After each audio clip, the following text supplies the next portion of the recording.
नमस्कार दोस्तों, मेरा नाम है तेजल और आप सुन रहे हैं daily current affairs updates Hindi भाषा में।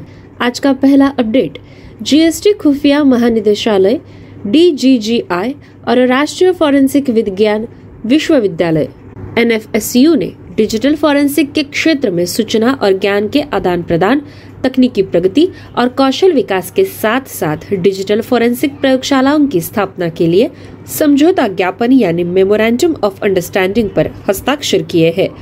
DGGI केंद्रीय अप्रत्यक्ष कर और सीमा शुल्क बोर्ड CBIC के तहत सूचना एकत्र करने और प्रसार करने और GST की चोरी को रोकने के लिए आवश्यक उपाय करने के लिए शीर्ष खुफिया संगठन है। अगला अपडेट है विविध समाचार का। हुंडई मोटर इंडिया लिमिटेड ने 2 और महिला क्रिकेटरों यास्तिका भाटिया और रेणुका सिंह ठाकुर को अपने ब्रांड एम्बेसडर के समूह में साइन किया है। भाटिया और ठाकुर स्मृति मंधाना, शेफाली वर्मा और जेमिमा रोड्रिग्स के साथ जुड़ेगी। कंपनी ने कहा कि वह इन महिलाओं को उभरते हुए खेल सितारों के रूप में पहचानती है और वे 2023 के इस महिला क्रिकेट कैलेंडर में श्रेष्ठ प्रदर्शन करेगी।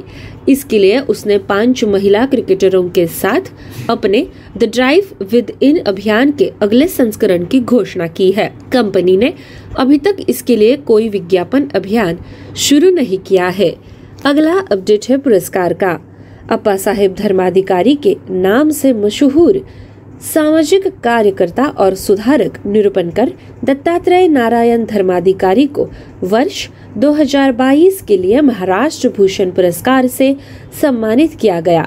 14 मई 1946 को जन्मे पद्मश्री अप्पा साहेब धर्माधिकारी पिछले 30 सालों से प्रवचन दे रहे हैं और विशेष बाल संस्कार बैठकें शुरू करने के साथ ही आदिवासी वादियों और बस्तियों में नशा मुक्ति का भी बड़ा काम किया है।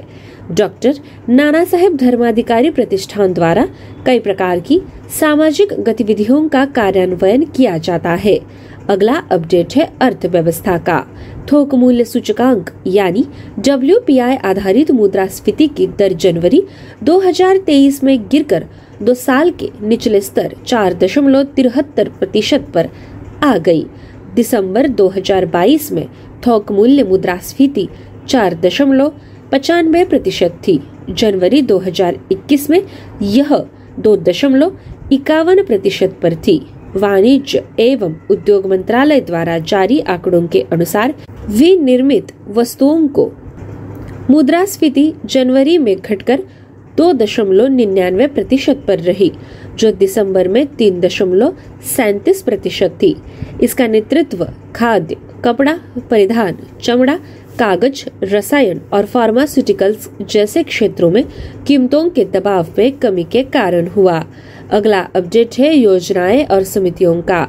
जलमार्ग मंत्रालय ने रोल ऑन रोल ऑफ यानी रो और रोल ऑन पैसेंजर यानी रोपैक्स फेरी सेवा के संचालन के लिए संशोधित दिशा निर्देशों का मसौदा तैयार करने के लिए एक समिति का गठन किया है।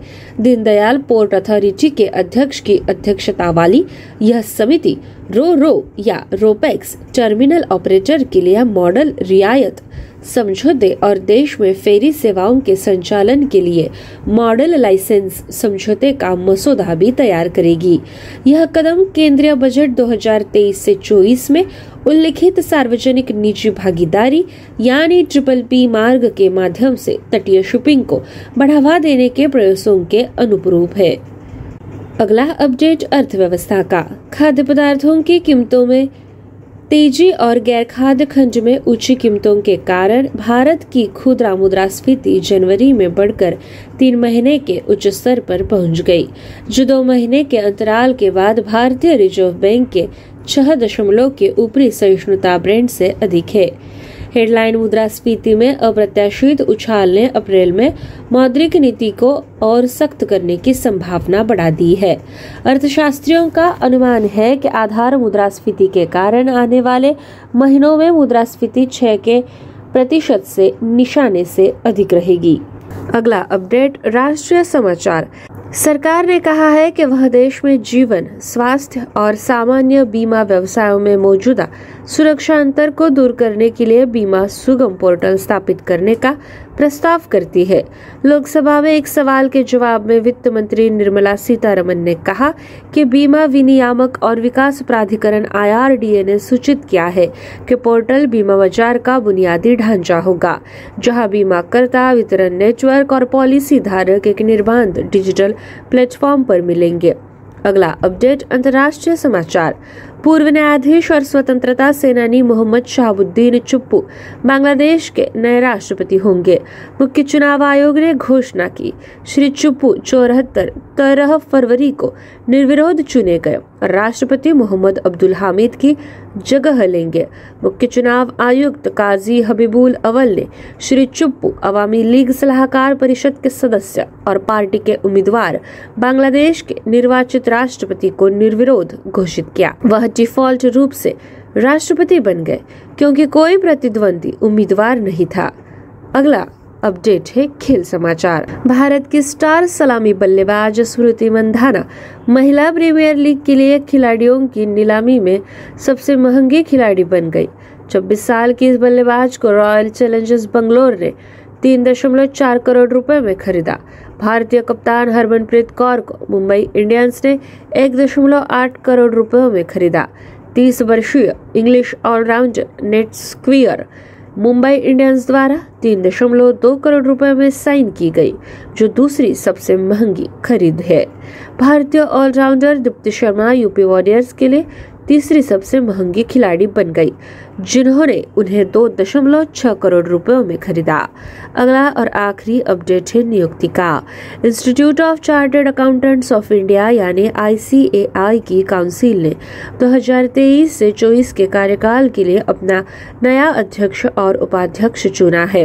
अनिकेत सुनील तलाटी को ICAI के अध्यक्ष और रंजीत कुमार अग्रवाल को उपाध्यक्ष चुना गया है। Aniket talati ICAI accounting research foundation यानी ICAI-ARF, Indian institute of insolvency professionals of ICAI, IIPI और एक्सेंटिसिबल बिजनेस रिपोर्टिंग लैंग्वेज यानी XBRL इंडिया के निदेशक और ICAI की विभिन्न अन्य समितियों, बोर्डों और निदेशालयों के सदस्य है।